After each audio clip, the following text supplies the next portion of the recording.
চলন্ত ট্রেনে ঝুলতে ঝুলতে এক পর্যায়ে হঠাৎ পড়ে যান এই ব্যক্তি। গত কয়েকদিনে সোশ্যাল মিডিয়ায় ভাইরাল এই ভিডিও দেখেননি এমন মানুষ কমই আছেন। তবে অনেকেই ভেবেছেন তিনি হয়তো ট্রেনে কাটা পড়ে মারা গেছেন। কিন্তু কথায় আছে না, রাখে আল্লাহ তো মারে কে।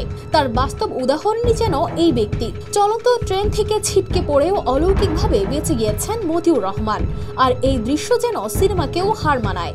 কিন্তু কি ছিল সেই দৃশ্যের পেছনের গল্প? আরেকজন আবার বলে যে এর মারিস না, ট্রেনের তেন ফেলা দিলে পালা আমাকে কোনো দোষ হবে না ঘাড়ত। সকল থেকে মনে করেন যে আমার ট্রেনের তেন ফেলা দেওয়ার উদ্যোগ নেই। নওগাঁর রানীনগরের আদম ব্যবসায়ী মতিউর 40 দিন আগে সৌদি আরবে পাঠিয়েছিলেন সজীব প্রামাণিক নামের এক যুবককে। কিন্তু সেখানে গিয়ে কাজ না পাওয়ায় সজীবের পরিবারের মধ্যে ক্ষোভ জন্মায়। আর সেই ক্ষোভের প্রতিশোধ হিসেবে তার উপর এমন হামলা হয় বলে জানান তিনি। বগুড়া থেকে বাড়ি ফিরছিলেন মতিউর। হঠাৎই ট্রেনে উঠে সজীবের আত্মীয় স্বজন মোবাইল চোর আখ্যা দিয়ে তাকে চলন্ত ট্রেনের জানালা দিয়ে টেনে হিঁচড়ে নেয় তারা।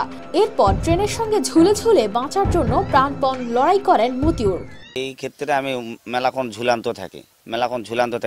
কখনো বলে যে হাত দে, হাত সমান ধরে, আবার হাত ছাড়া দেয়, কখনো আবার করে এই হাত ধর ছাড়া দেয়। এইভাবে হতে হতে আমি ঘোরাতে সিজরাতে যখন নসাদপুর রেল স্টেশন পাবো, এই ক্ষেত্রে আমার এই বা হাতটা ওরা দুজন মিলে ছাড়া দেয়। সখন আমি ঘোরাতে রেলের ভিতরে পড়া যায়।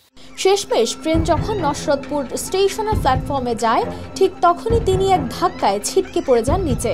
এরপর কিছু সময় তিনি অচেতন ছিলেন, কিন্তু বেঁচে ফিরলেও চোর সন্দেহে ধাওয়া খান এলাকাবাসীর। তারপর ওখান থেকে আমি আল্লাহ আমাকে হিদায়ত দান করে, এই কারণে আমি মনে করি ওখান থেকে উঠে আমি সখন বের হওয়ার পরে সখন ওরা বলে যে মোবাইল চলে যাচ্ছে। সখন আমাকে ওখানেও মানুষজন ধাওয়া করে।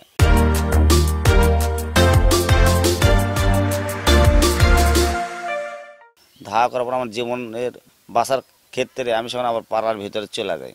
এখানে যাও আমাকে মানুষ চোর মনে করে। ওখানে আমাকে মানুষজন আটকে রাখার পর আমার পরিবারকে খবর দেয়। পরিবার যায় আমাকে রিসিভ করে নিয়ে আমাকে হাসপাতালে ভর্তি করায়।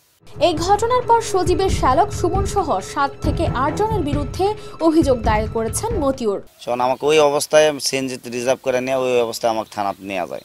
নিয়ে যাওয়ার পর ওখান থেকে আমি কোনো মতে আমি বলি, বলে এখানে কেস লওয়া যাবে না, এটা হচ্ছে জিআইপির কেস। আবার জিআইপির যাওয়ার পর বললে যে না, এই কেস তুমি কি মারা গেছো, মারা গেলে পালা এই কেস আমরা নিতে পারবো। তুমি তো মারা যাওনি, তুমি মারা গেলে কেস আমরা নিতে পারবো। ওখান থেকে বলে আবার আদন দিকে যাও, আবার আদন দিকে আসে, আদন দিকেও কেস নেয় না। বাধ্যগত মানে আমার সাথে যেটা হয়েছে সেটা যেন আরো কারোর সাথে যেন না এরকম সিস্টেমে যেন কারোর সাথে না হয়, একটা শত্রুর সাথে যেন এরকম না হয়। আমি এদের বিচার চাই, কঠিন বিচার চাই। ভিডিও ভাইরাল হওয়ার পর মতিউরকে নিয়ে শুরু হয় নানা গুজব। কেউ বলেছেন তিনি চোর, কেউ বলেছেন তিনি ছিনতাইকারী। কিন্তু স্থানীয়রা বলছেন মতিউর দীর্ঘদিন ধরে আদম ব্যবসার সঙ্গে যুক্ত। মানুষের বিদেশ লিয়া যায়, মানে বহু মানুষ করে লিয়া গেছে, কোনোদিন এরকম দুর্ঘটনা ঘটেনি। বাবার সাথে হয়েছে, আরো 10 জনের সাথে এই কামটা হতে পারে। এরা বিচার চাই, কঠিন তাকের বিচার। এরকম ঘটনা যেন আর কারোর সাথে ঘটানো না পারে ওই সন্ত্রাসীরা। স্থানীয়দের কেউ কেউ আবার বলছেন মতিউর কোনো অপরাধী হলে আইন আছে, বিচার হবে। কিন্তু জনতার হাতে এভাবে হত্যা চেষ্টা যেন কোনোভাবেই গ্রহণযোগ্য নয়। প্রকৃত অপরাধী আইনের আওতায় আনা হোক, এবং সে কারা এর সঙ্গে জড়িত সম্পৃক্ত এটা বের করার পরে আইন তার নিজস্ব গতিতে চলবে, আমি আশা রাখি। অভিযোগ পাওয়ার সঙ্গে সঙ্গে মামলা রেকর্ড করার পাশাপাশি অভিযুক্তদের ধরতে অভিযান চলছে বলে জানান সান্তাহার রেলওয়ে থানা কর্তৃপক্ষ।